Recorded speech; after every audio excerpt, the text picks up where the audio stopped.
Równy samemu sobie, pilnujący swych granic, wypełniony dokładnie kamiennym sensem, o zapachu, który niczego nie przypomina, niczego nie płoszy, nie budzi pożądania. Jego zapał i chłód są słuszne i pełne godności. Czuję ciężki wyrzut, kiedy go trzymam w dłoni i ciało jego szlachetne przenika fałszywe ciepło. Kamyki nie dają się oswoić, do końca będą na nas patrzeć okiem spokojnym, bardzo jasnym.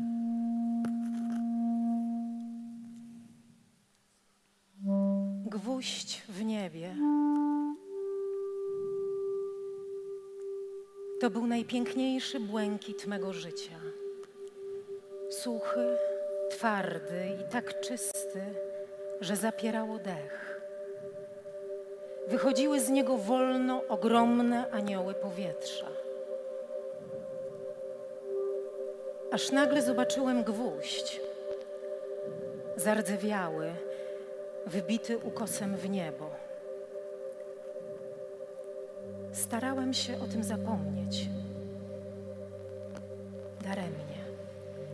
Kątem oka wciąż zawadzałem o gwóźdź. I co zostało z mego nieba? Błękit w sińcach. Dlaczego klasycy? W księdze czwartej wojny peloponeskiej Tukidydes opowiada dzieje swej nieudanej wyprawy. Pośród długich mów wodzów, bitew, oblężeń, zarazy, gęstej sieci intryg, dyplomatycznych zabiegów, epizod ten jest jak szpilka w lesie. Kolonia ateńska, Amfipolis, wpadła w ręce Brazydasa, ponieważ Tukidydes spóźnił się z odsieczą. Zapłacił za to rodzinnemu miastu dozgonnym wygnaniem. Egzulowie wszystkich czasów wiedzą, jaka to cena. Generałowie ostatnich wojen, jeśli zdarzy się podobna afera, skomlą na kolanach przed potomnością, zachwalają swoje bohaterstwo i niewinność, oskarżają podwładnych, zawistnych kolegów, nieprzyjazne wiatry. Tukidydes mówi tylko, że miał 7 okrętów, była zima i płynął szybko. Jeśli tematem sztuki będzie dzbanek rozbity, mała rozbita dusza z wielkim żalem nad sobą, to, co po nas zostanie, będzie jak płacz kochanków w małym, brudnym hotelu, kiedy świtają tapety.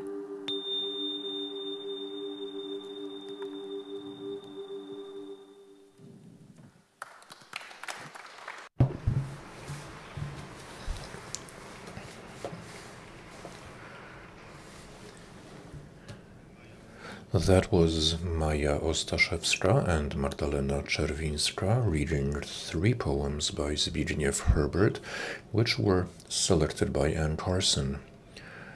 Pebble, Nail in the Sky, and Why the Classics, translated by Czesław Miłosz, Peter Dale Scott, and Alice Wallace. My name is Michał Nogoś. Good evening and welcome to this awards ceremony for the Zbigniew Herbert International Literary Award for 2025. This award recognizes world literature and recognizes outstanding artists and their intellectual and literary achievements, which have a bearing on the world of values towards which Zbigniew Herbert's work gravitated. The award also aims to promote Poland's cultural contribution in the 20th century, especially in the field of poetry, to the development of world literature as manifested in the exchange of ideas, values, and contemporary experiences. The award is given annually by a jury made up of outstanding, eminent authors and literary experts. It is the first of its kind with a global reach to be awarded in Poland. Now allow me to introduce the members of the jury, those who choose. Representing Poland, we have Krystyna Dąbrowska.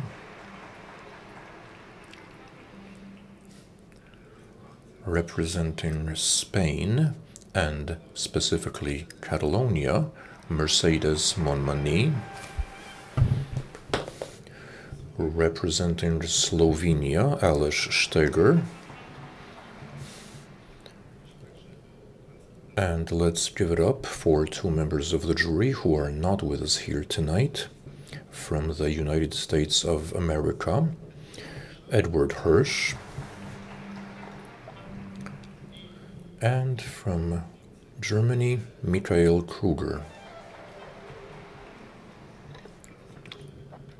We also want to welcome the secretary of the jury, Mr. Mikołaj Nowak-Rogoziński.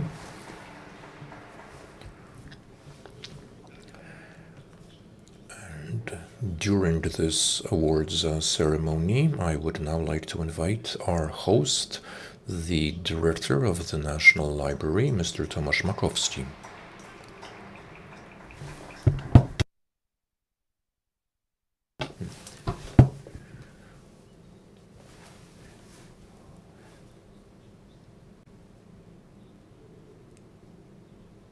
Thank you very much.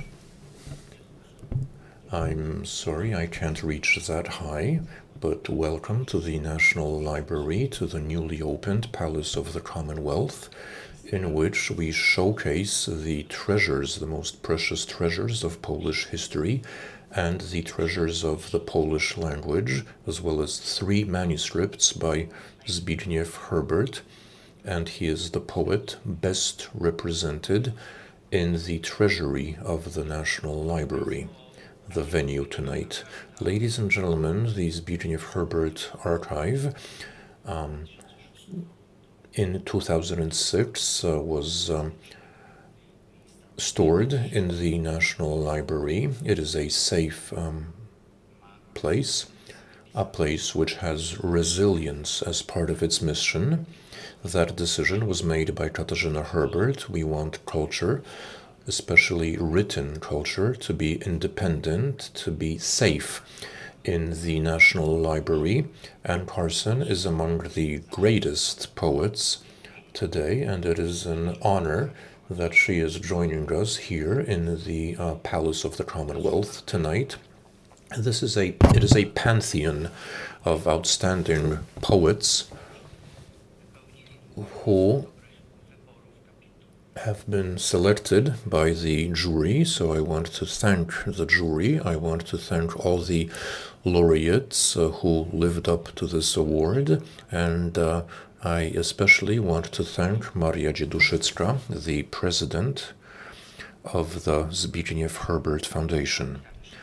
Welcome again, ladies and gentlemen, to the National Library. Thank you very much. Let me just add, for the benefit of those of you who haven't been paying attention, that Director Tomasz Makowski is the supreme head of all national libraries around the world, so this was an election outcome that we can be satisfied with. Maria Dzieduszycka was mentioned already. I want to invite her here to join me on stage. She has been taking care of the legacy and heading the Zbigniew Herbert Foundation, Maria Dzieduszycka.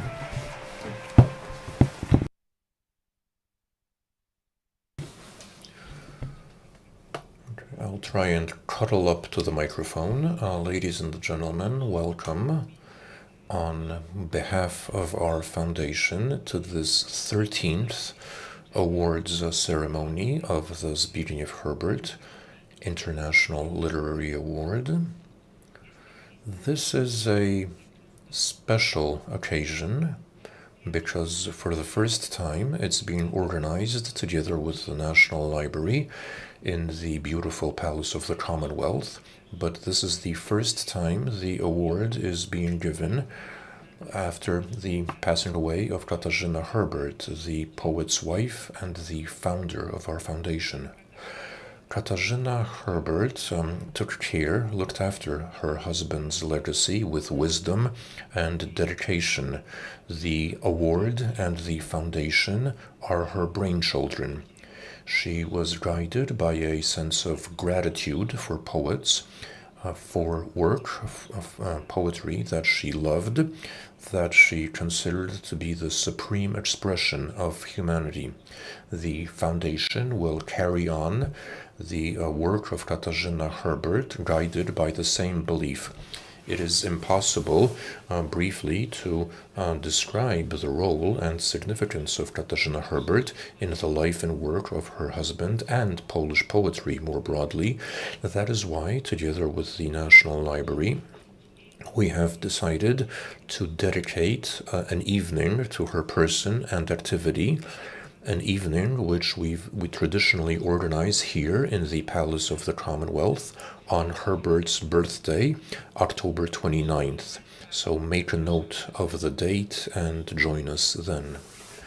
Now let me just add that Katarzyna Herbert was the chair of the foundation board, which sets the direction of our activity, and whom I could always count on as the president of the foundation. Taking advantage of this opportunity, I would like to inform you that the board of the foundation unanimously chose Mr. Piotr Kłoczowski to be the new chair. He is the director of the Institute for the Documentation and Study of Polish Literature, a friend of Katarzyna and Zbigniew Herbert. I was to welcome Piotr, but Piotr Kłoczowski hasn't joined us yet. He's still on his way. I want to thank Director Tomasz Makowski of the National Library and the wonderful team here at the National Library for the excellent cooperation ever since the foundation was established, a cooperation and support that helped us out in a number of difficult moments. I want to thank our strategic partners without whom this awards ceremony could not take place, the PZU Foundation, which has been supporting the Zbigniew Herbert Literary Award for 9 years now, and Liebrecht and Wood Poland, a company with whom we've established cooperation this year and with whom we will be co-organizing Herbert-themed events at the Koneser Center in the Warsaw district of Prague. I want to thank the Trzy Trąby Foundation for supporting our foundation financially for many years now, and a private donor who wishes to remain anonymous and whose help helped us organize this year's ceremonies. In closing, I would personally like to thank everybody who's been supporting me and the foundation in these difficult months with their knowledge and experience. I greatly appreciate this support. Thank you very much for coming to this awards ceremony, and have a lovely evening, because it does promise to be a lovely evening indeed.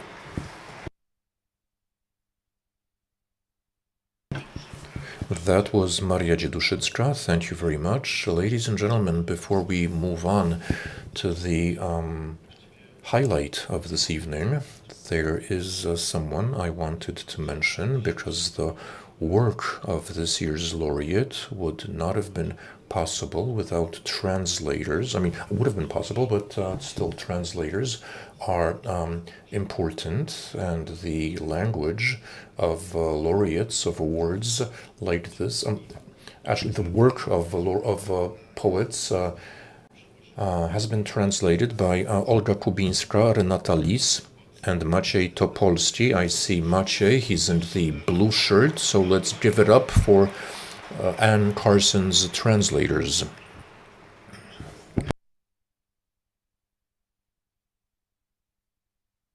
And now for a very important moment to honor her work. It is in honor of Anne Carson that we are all gathered here today. I want to invite a poet's poet, one of the paramount poetic voices of our time. It is my pleasure to invite, and let's have a standing ovation for Anne Carson.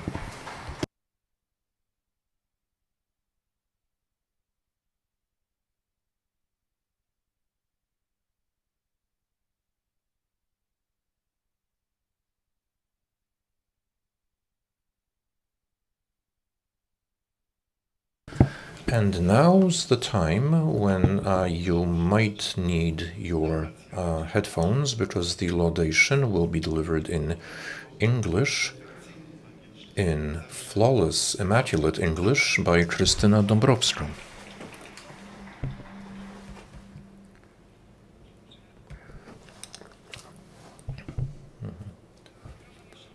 Let me just say in Polish how happy I am with this year's verdict. Year's Zbigniew Herbert International Literary Award laureate is widely considered one of the world's most original and important contemporary poets. Although she has received many major awards and honors, including the T.S. Eliot Prize, the Griffin Prize, Guggenheim and MacArthur Fellowships, and the Princess of Asturias Award, her books usually feature only a brief bio note, condensed to the minimum. Anne Carson was born in Canada and teaches ancient Greek for a living. What Carson is admired for, and what makes her a kindred spirit of Zbigniew Herbert, is her astonishing gift for combining modern motifs with those from classical antiquity, and for reinventing the remote past in an unexpected, revelatory way. She dusts off Greek and Latin poetry, treating it as a foundation for her personal, contemporary tales.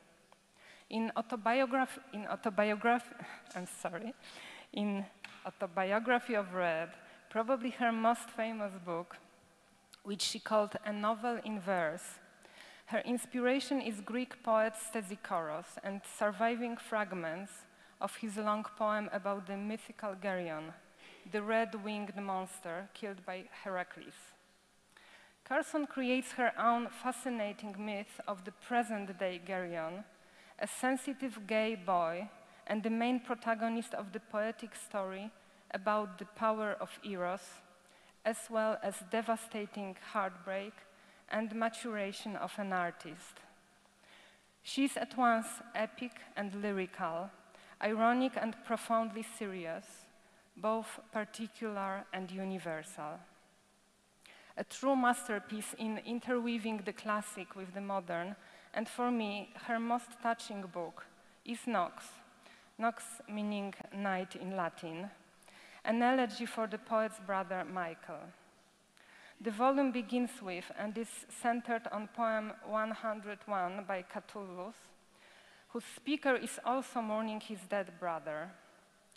In an attempt to translate Catullus's poem into English, Carson creates a dictionary entry for each of its Latin words, changing these entries into atmospheric little prose poems, as Megan O'Rourke notices in The New Yorker. To make poetry out of a dry dictionary entry is only one example of Carson's ingenuity. Another is the unconventional form of Knox, a box containing an accordion-style reproduction of Carson's notebook, with her drawings, family photos, and fragments of letters pasted in.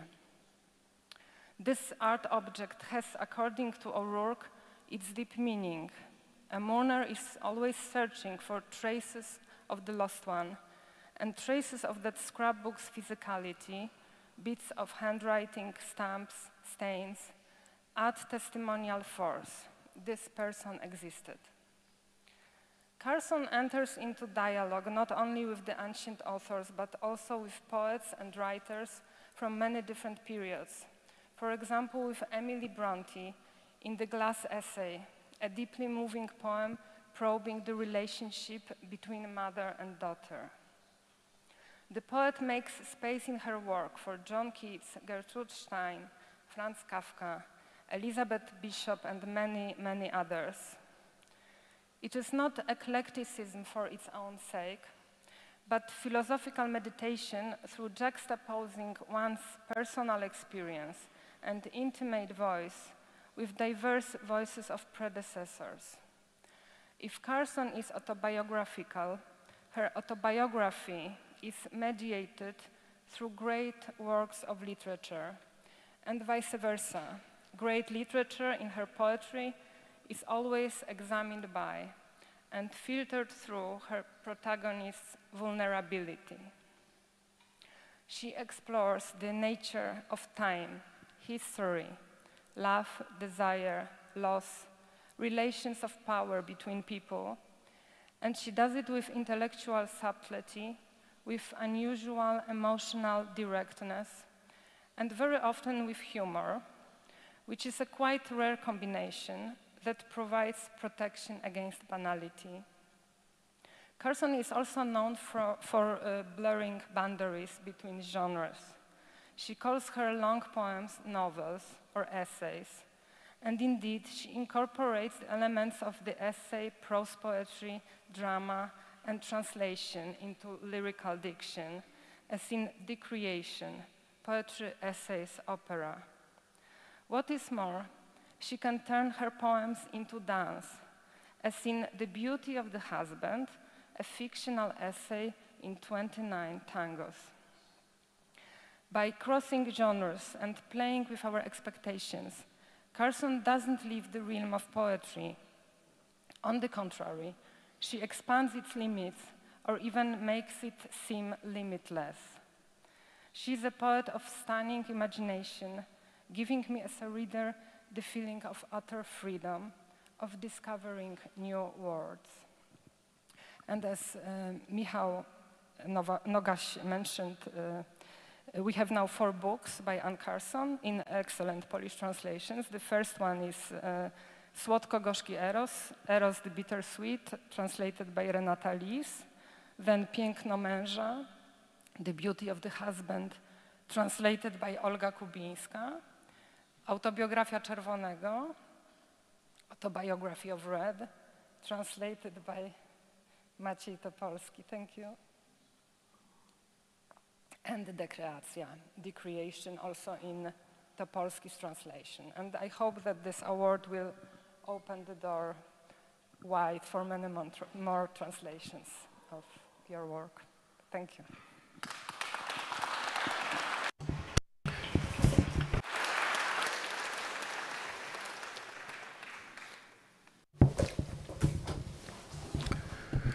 That was Krystyna Dąbrowska, a member of the jury that awards the Zbigniew Herbert International Literary Award. And now for the award ceremony, which consists of 2 parts. The award consists of 2 parts. It is a statuette with a signature by Zbigniew Herbert. The statuette was designed by Szaroszek Rycerski Architects, and a check for $50,000 from the strategic partners of the award. And now I would like to invite representatives of the strategic partners. the CEO of Lippert and Wood Poland, Magdalena Bartkiewicz-Podoba, and representing the PZU Foundation, Mr. Jacek Michałowski. Ladies and gentlemen, I'm very pleased, I'm very happy, it's an honor to be here as the only representative of the business community, a barbarian in the garden, so to speak, in this temple of letters. Lippert and Wood, in its activities based in the Connoisseur Center, has undertaken to promote culture, art that is rooted in universal values, that inspires reflection, dialogue, and perhaps today, perhaps in Poland, and not just in Poland, this is becoming increasingly important at a time when when the intellect and decency seem to be losing their significance, seem to be losing their rightful place in the hierarchy of values. I am therefore truly happy to be here, and it is an honor for me, which will continue to motivate us to further promote the arts.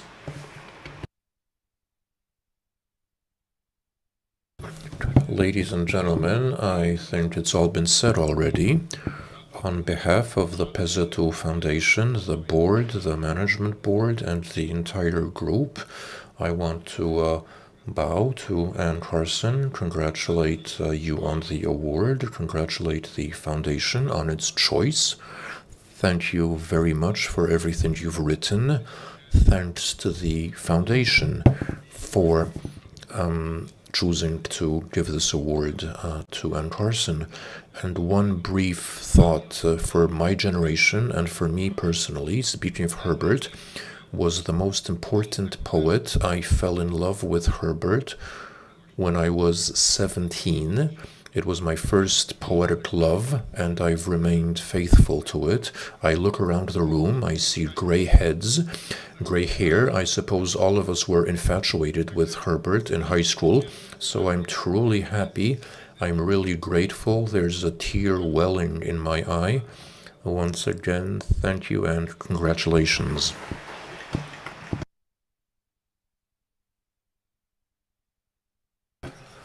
I wanted to thank you on behalf of the gray-bearded among us.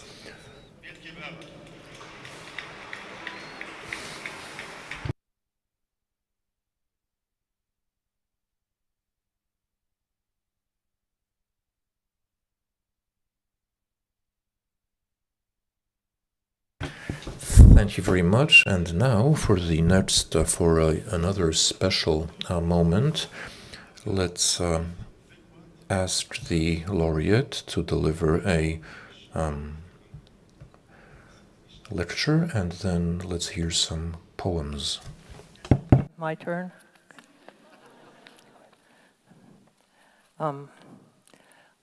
Ladies and gentlemen, and others, thank you for coming. I'm deeply, deeply honored by this award, and I want to thank everybody connected to it. Thank you. And I would like to speak for a few minutes in an entertaining way, which is my forte. So, for a long time, I've been uneasy with calling myself a poet. It seems a very important word to use and a very sure definition of oneself to have. I don't believe I can claim this surety. Rarely have I sat down at my desk with the clear intention to write a poem. Usually, instead, my intention is merely to think something. I like thinking. It seems to me one of the most exhilarating things we do as human beings. And if you want to record or transcribe or capture the exhilaration of thinking, your best machinery will be a poem. That's why I am particularly drawn to the poems of Zbigniew Herbert that speak in the voice of a certain Mr. Cogito and address problems of cogitation, as in his poems Mr. Cogito and Pure Thought, Mr. Cogito and the Movement of Thought, Mr. Cogito, Alienations, Mr. Cogito and the Current Position of the Soul, and so forth. You know there are many, many of these Mr. Cogito poems. So let's reflect a moment on his choice of this voice as the persona of his thinking about thinking. Certainly he meant to evoke the philosopher Descartes, and Descartes' famous dictum, cogito ergo sum, I think, therefore I am. It may be worth noticing, however, that Descartes did not say exactly or simply cogito ergo sum. He formulated this idea 4 or 5 times in different texts and different contexts between 1637 and 1647. And the most basic wording he arrived at was dubito ergo cogito ergo sum. I doubt, therefore I think, therefore I am. Philosophers and histories of philosophy generally disregard this expanded version of Descartes' idea. And Descartes himself says casually in passing, after all, doubt and thought are the same thing, aren't they? But are they the same thing? Doubt and thought? Well, no, not really. Do we not, all of us nowadays, know the sensation of waking up to a day that seems entirely composed of doubts, a day of dread, with no thinking anywhere in sight? On such a day, the power to seize hold of doubt and make it over into thought seems almost an heroic power, or maybe we could say a poetic power. After all, Mr. Herbert did not choose to express himself as Mr. Dubito. He chose to move from doubt to thought. I'd like to give you a kind of a sense of this movement from dubito to cogito in my own undertaking in a poem I wrote once called Merry Christmas from Hegel. It was the year my brother died. I lived up north and had few friends, or they all went away. Christmas Day, I was sitting in my armchair reading something about Hegel. You will forgive me if you are a person who knows a lot of Hegel or understands it. I don't and will paraphrase badly, but I understood him to be saying that he was fed up with popular criticism of his terrible prose. And he was claiming that conventional grammar, with its clumsy dichotomy of subject and verb, was in conflict with what he called speculation. Speculation being the proper business of philosophy. Speculation being the effort to grasp reality in its interactive entirety. The function of a sentence like reason is spirit was not to assert a fact, he said, but to lay reason side by side with spirit and allow their meanings to tenderly mingle in speculation. I was overjoyed by this notion of a philosophic space where words drift in gentle mutual redefinition of one another, but at the same time wretchedly lonely with all my family dead, and here it was Christmas Day. So I put on big boots and coat and went out to do some snow standing. Not since childhood have I done snow standing. I had forgotten how astounding it is. I went to the middle of a woods. Fir trees, the teachers of this all around. -20 degrees in the wind, but inside the trees is no wind. The world subtracts itself in layers. Outer sounds like traffic and shoveling vanish. Inner sounds become audible. Cracks, sighs, caresses, twigs, bird breath, toenails of squirrel. The fir trees move hugely. The white is perfectly curved, stunned with itself. Puffs of ice fog and some gold things float up. Shadows rake their motionlessness across the snow, with the vibration of other shadow moving crosswise on them, shadow on shadow, in precise velocities. It is very cold, then this too begins to subtract itself. The body chills on its surface, but the core is hot, and it is possible to disconnect the surface, to withdraw to the core, where a ravishing peace flows in. So ravishing that I am unembarrassed to use the word ravishing. And it is not a peace of separation from the senses, but the washing through peace of looking, listening, feeling at the very core of snow, at the very core of the care of snow. It has nothing to do with Hegel, and Hegel would not admire the clumsily conventional sentences in which I've tried to represent it. But I suspect, if I had not been trying on the mood of Hegel's particular grammatical indignation that Christmas day, I would never have gone out to stand in the snow, or stayed to speculate with it, or had the patience to sit down and make a record of speculation for myself, as if it were a worthy way to spend an afternoon, a plausible way to change the icy horror of holiday into a sort of homecoming. Merry Christmas from Hegel. Thank you.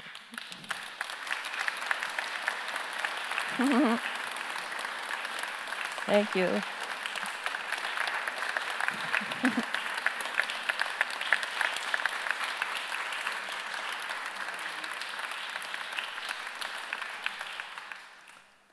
I'm not sure what happens now, so.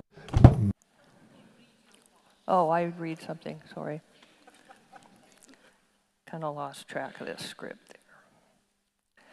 So I'm going to read to you from Autobiography of Red, which was mentioned, and I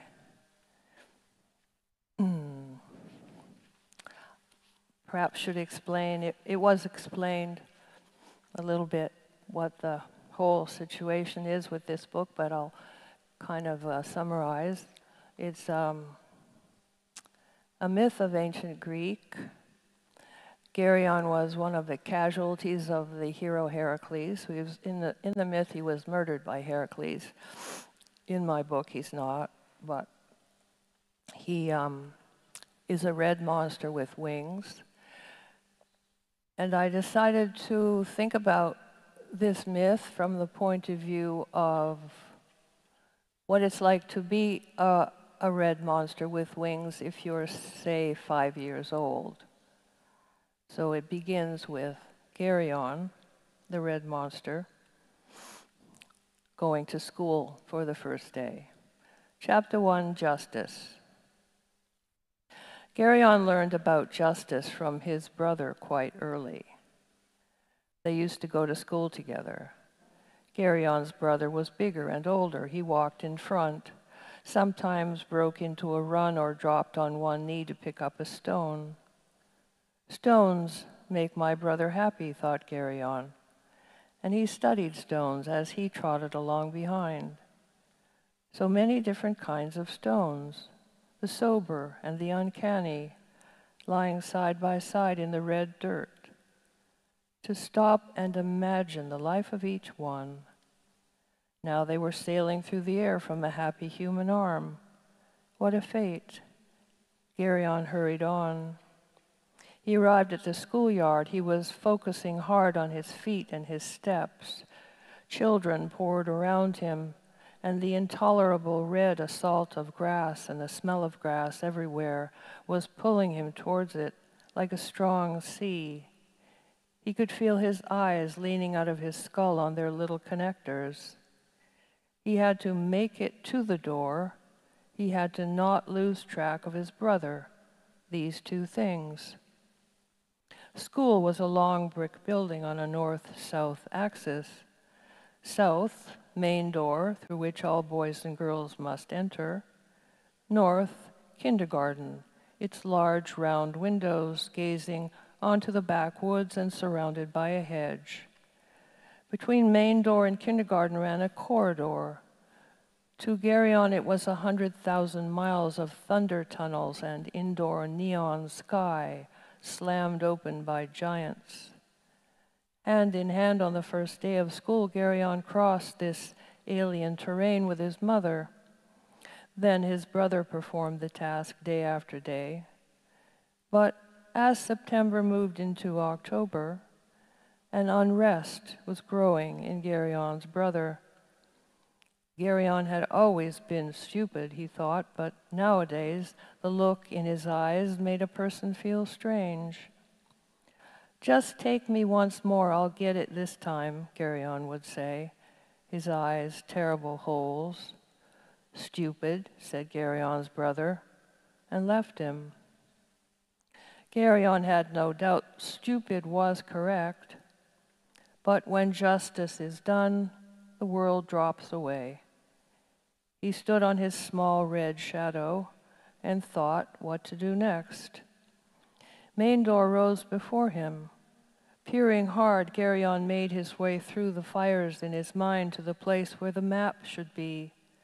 But instead of a map of the school corridor lay a deep, glowing blank. Geryon's anger was total. The blank caught fire and burned. Geryon ran.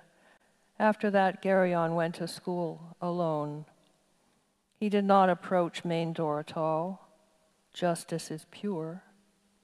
He would make his way around the long brick side wall, past the windows of 7th grade, 4th grade, 2nd grade, to the north end of the school, and position himself in the bushes outside kindergarten.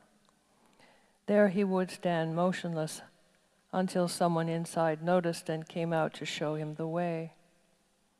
He did not gesticulate. He did not knock on the glass. He waited. Small, red, and upright, he waited, gripping his new book bag tight in one hand and touching a lucky penny inside his pocket with the other, while the first snows of winter floated down on his eyelashes and covered the branches around him and silenced all trace of the world.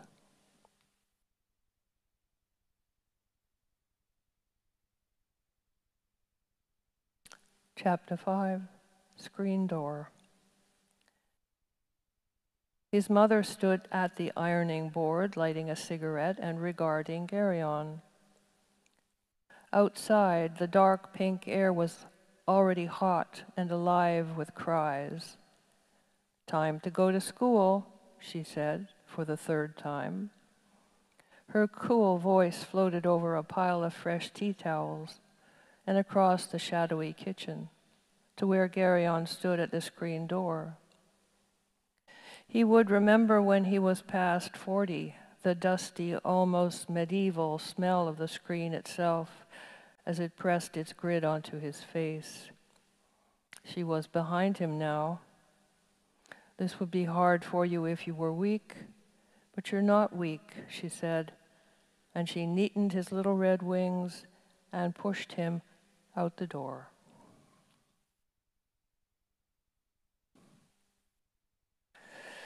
One more chapter. Chapter 7, Change. Somehow, Geryon made it to adolescence. Then he met Heracles, and the kingdoms of his life all shifted down a few notches. They were two superior eels at the bottom of the tank, and they recognized one another like italics. Geryon was going into the bus depot one Friday night, about 3 a.m., to get changed to call home. Heracles stepped off the bus from New Mexico, and Geryon came fast around the corner of the platform, and there it was, one of those moments that is the opposite of blindness. The world poured back and forth between their eyes once or twice. Other people wishing to disembark the bus from New Mexico were jamming up behind Heracles, who had stopped on the bottom step with his suitcase in one hand, trying to tuck in his shirt with the other. "Do you have change for $1?" Geryon heard Geryon say. "No." Heracles stared straight at him. "But I'll give you $1/4 for free." "Why would you do that?" "I believe in being gracious."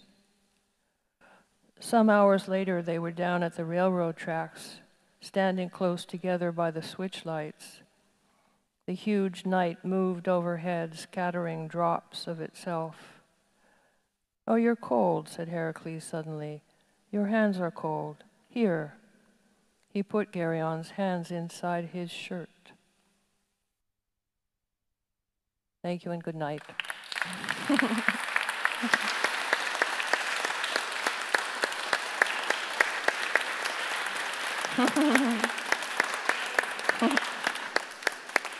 You?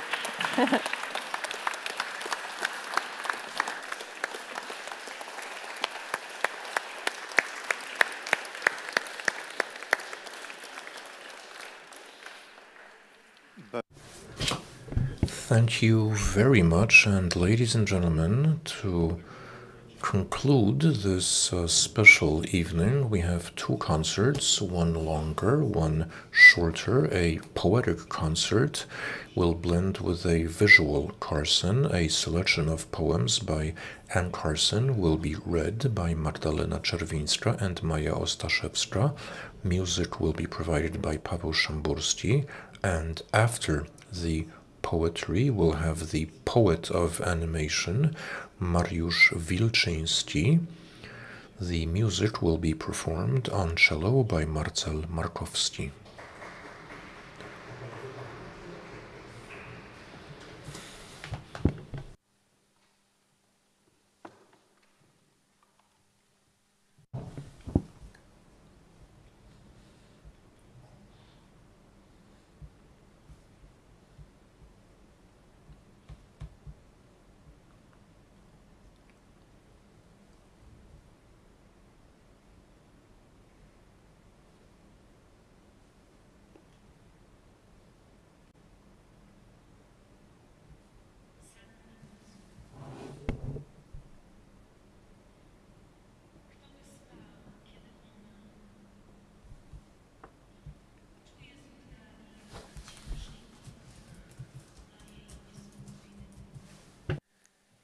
Blizna przy bliźnie, wszystkie ogniwa brzęczą naraz. Ruszajmy, matko, na bezstateczny ocean. Biada nam, biada oceanowi. Ruszajmy.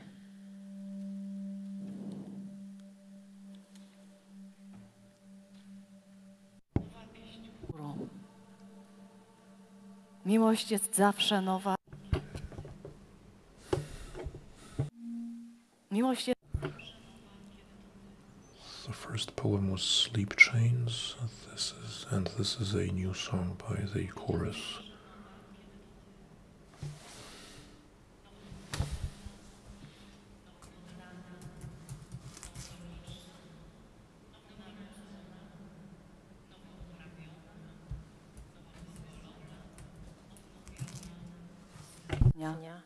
Świeżo zsiadła.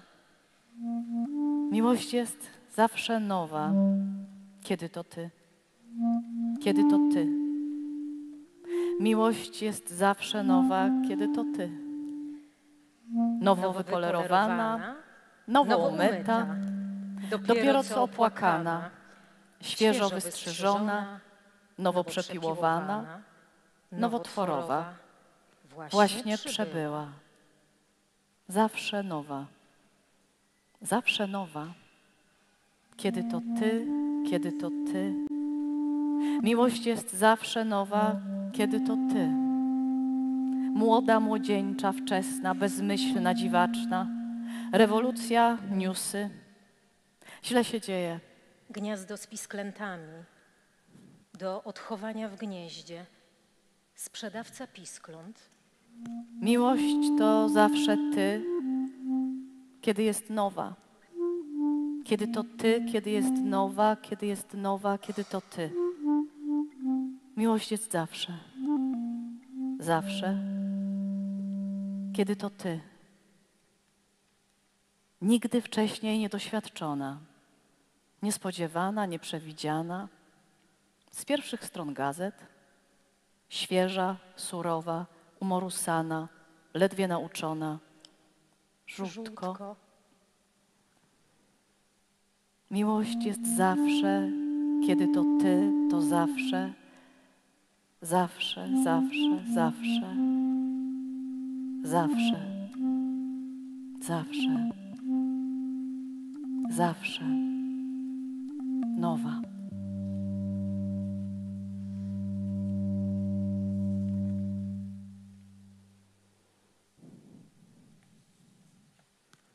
Cukiereczek, aria.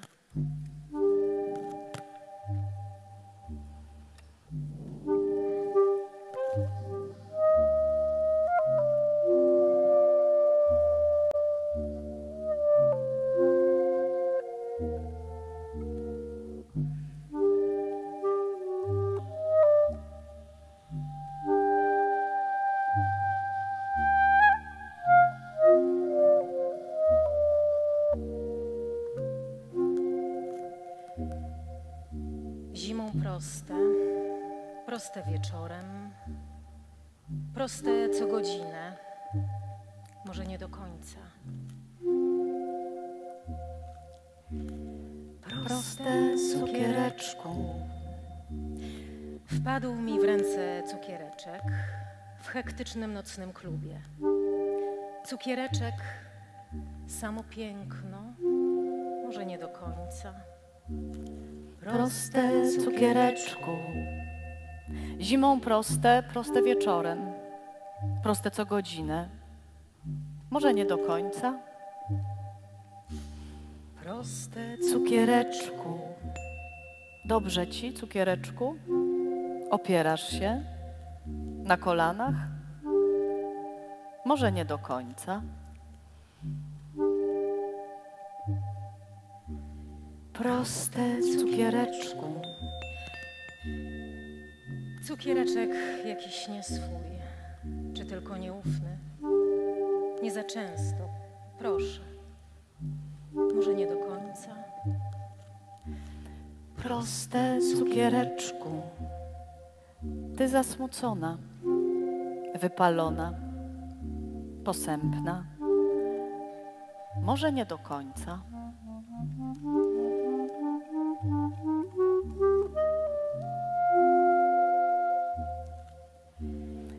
Proste cukiereczku. Zimą proste wieczorem, proste co godzinę. Może nie do końca. Proste cukiereczku.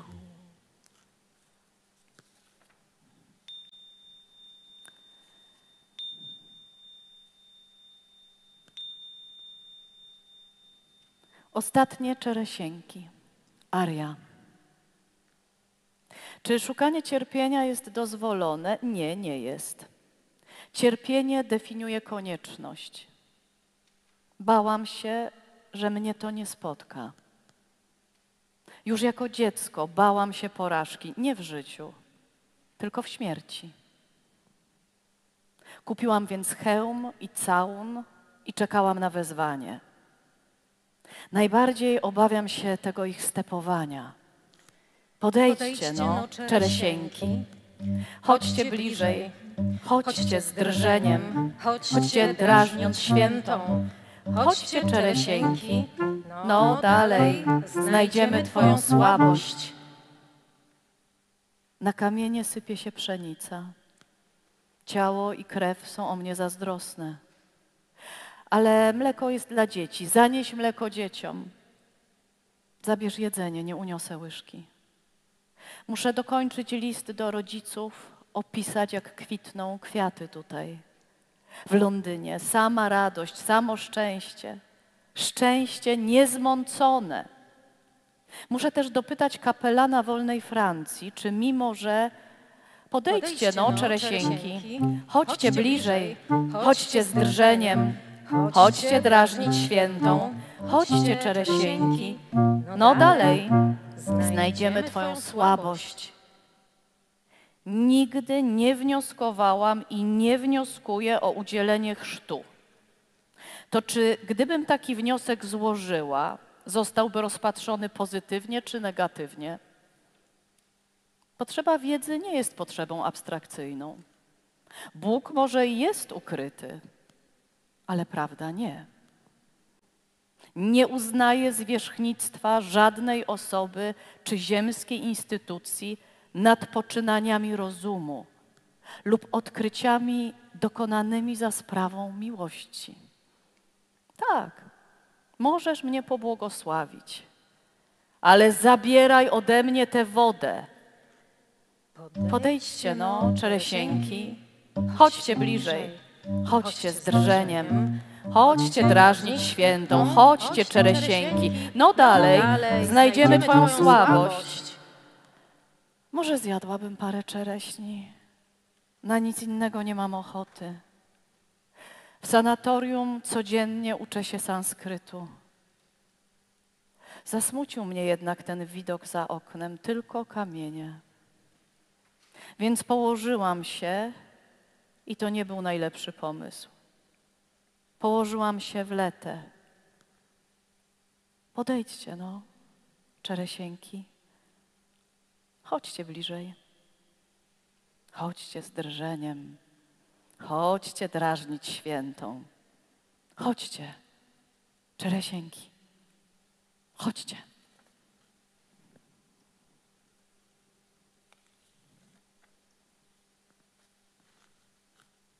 Pytanie o seks. Czy to w ogóle jest pytanie?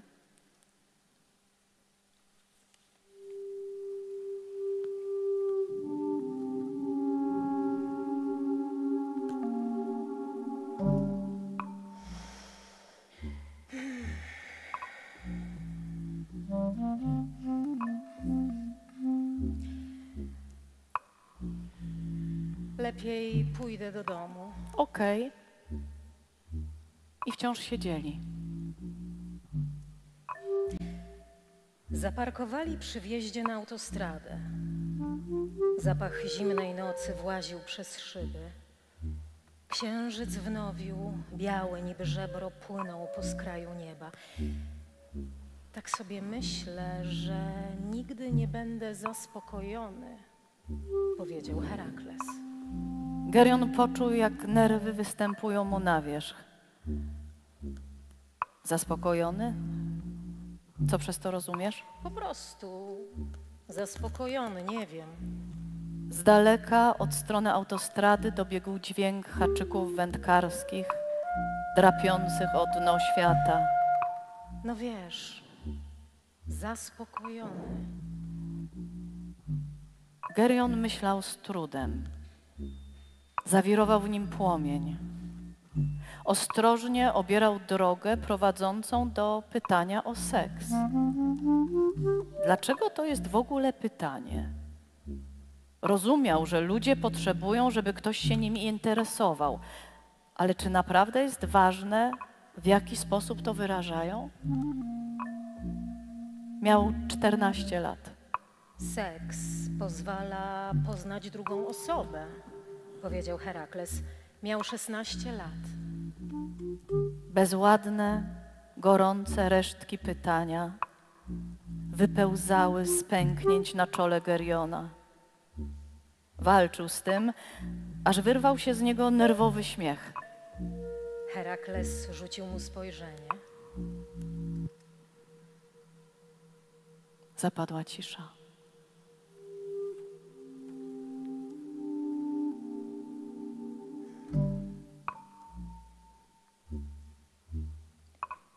Jest okej, rzekł Herakles. Jego głos obmył Geriona dokładnie. Powiedz mi, zaczął Gerion, chcąc zapytać, czy ci, którzy lubią seks, również zadają pytanie o seks. Jednak słowa ułożyły się inaczej. Czy ty każdego dnia myślisz o seksie? Ciało Heraklesa zesztywniało. To nie jest pytanie, tylko oskarżenie. Coś ciemnego i ciężkiego spadło między nich, niby zapach aksamitu. Herakles odpalił silnik i wskoczyli na grzbiet nocy. Nie dotykali się, a jednak byli połączeni jak dwie równoległe rany na jednym ciele.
Ladies and gentlemen, that was the awards ceremony of the Zbigniew Herbert Award. I want to thank you very much. I want to thank the organizers and the performers. And let's have another ovation for our laureate, Anne Carson.